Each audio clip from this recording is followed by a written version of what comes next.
Happy Sunday once again. This is Skavater with another Midori Minitour. Thanks to a good friend of mine on Tumblr, Twinkle Cupcake, I recently got into Lego Monkey Kid, so I did a good chunk of the cast of that for this week. So let's get started. First up is the kid himself, MK. He's just really cute and fun design, and he is a great protagonist. It's really interesting just to see where they go with all of this, especially with developments in season 4 that I'm not going to get into here. But he's really cute, fun to draw. I like that playful kind of energy. He's just a great little guy. He's a lot of fun. Next is May, who I love. She actually reminds me a lot of my OC Hanako, just with green and dragons instead of purple and kitsune. And she's another one whose development is a lot of fun. With May, it's a lot more implication than actually going into it, but I would really like to see more of that later on. And she's a great character. They're all fantastic, but and I really like her design with the flipped up hair and the pigtails and everything. Next is Tang, who might be my favorite character.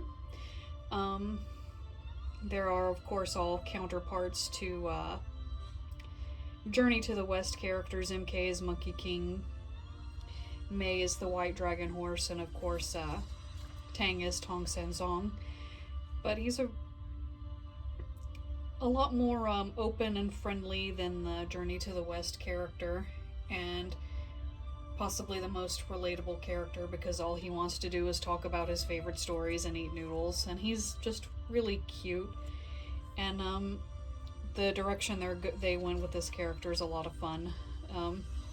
Just a lot of really interesting takes on Journey to the West stuff here. Next is Pigsy. You can guess whose counterpart he is. He owns the noodle shop where MK works, and Tang hangs out all the time just to eat noodles. Just like,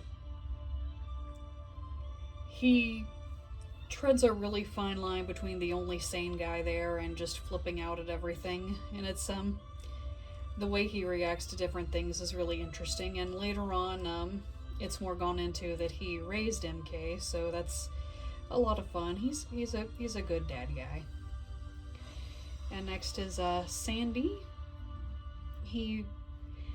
Some of the fandom thinks he may be the same character from Journey to the West rather than a reincarnation or descendant like most of the characters. I'm not sold on that, but he's a really interesting take on the character. He's a pacifist who just has his tea and his therapy cats, and usually handles the group's transportation and acting as a meat shield because he can tank things no one else can.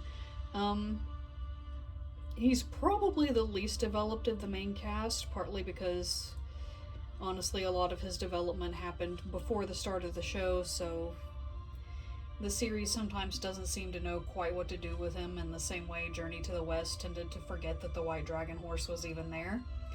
But whenever he does get the spotlight, it's a lot of fun, and I love it.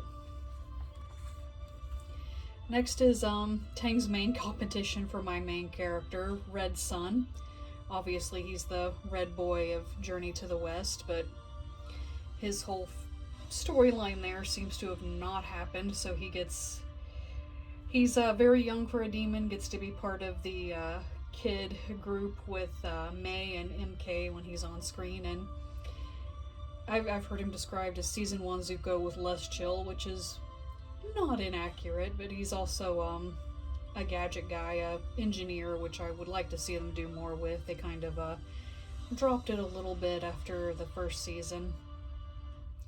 But him realizing that the demon conquest and everything isn't what he wants his family to be happy and to have friends, is really great to watch. And he's a really great character. I wish they did more with him, honestly. And for the last, we have both Monkey King Sun Wukong and the Six-Eared Macaque. If Red Sun is tied with Tang for my favorite character, then Macaque is tied with May for second favorite.